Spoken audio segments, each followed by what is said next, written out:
नमस्कार दोस्तों, स्वागत है आपका हमारे YouTube चैनल पर, जहां मिलेगी आपको पूजा पाठ से रिलेटेड सटीक और सच्ची जानकारी उपायों के साथ।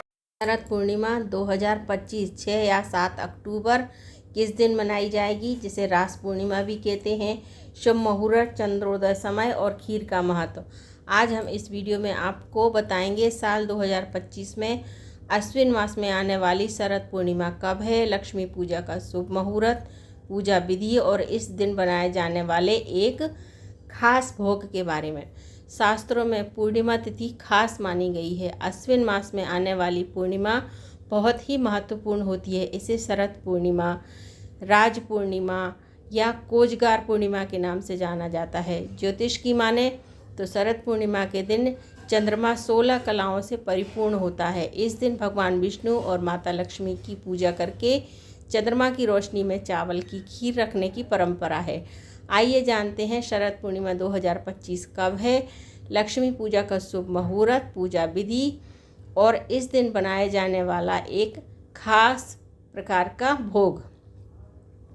साल 2025 में शरद पूर्णिमा का व्रत 6 अक्टूबर सोमवार को रखा जाएगा। पूर्णिमा तिथि प्रारंभ होगी 6 अक्टूबर दोपहर 12:23 पर। पूर्णिमा तिथि समाप्त होगी 7 अक्टूबर प्रातःकाल 9:16 पर। चंद्रोदय का समय होगा 6 अक्टूबर शाम 5:27 पर।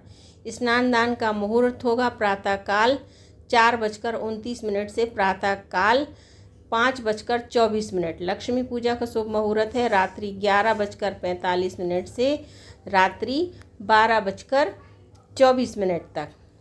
ऐसी मान्यता है शास्त्रों में कि शरद पूर्णिमा के रात को देवी लक्ष्मी की पूजा करने वालों की हर मनोकामना पूरी होती है। पूर्णिमा के दिन प्रातःकाल स्नान के बाद पूजा स्थल पर माँ लक्ष्मी और भगवान विष्णु की प्रतिमा को गंगा जल से स्नान कराकर स्थापित करें और तिलक लगाएं। प्रतिमा के सामने घी का दीपक जलाएं और सभी पूजन सामग्री जैसे कि रोली, मोली, अक्षत, फल, फूल, तुलसी दल अर्पित करें। इसके बाद चावल की खीर का भोग लगाएं।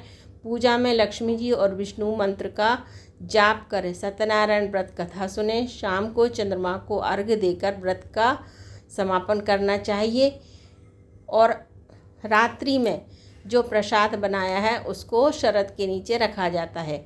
पौराणिक मान्यता के अनुसार शरद पूर्णिमा की रात चंद्रमा की किरणों से अमृत बरसता है, इसलिए इस दिन पारंपरिक रूप से गाय के दूध और चावल की खीर का खास भोग बनाकर उसे चंद्रमा की चांदनी में रखा जाता है, जिससे उस खीर में चंद्रमा के औषधीय और दैवीय गुण समाहित हो जाएं। सफ़ेद चीज़ों का संबंध चंद्रमा और शुक्र ग्रह से होता है, इसलिए इस दिन खीर के इस खास भोग को ग्रहण करने से कुंडली में चंद्रमा और शुक्र ग्रह मजबूत होते हैं और आरोग्य की प्राप्ति होती है। अगर आपको हमारे द्वारा दी हुई जानकारी पसंद आई हो तो हमारे चैनल को लाइक, शेयर और सब्सक्राइब अवश्य करें।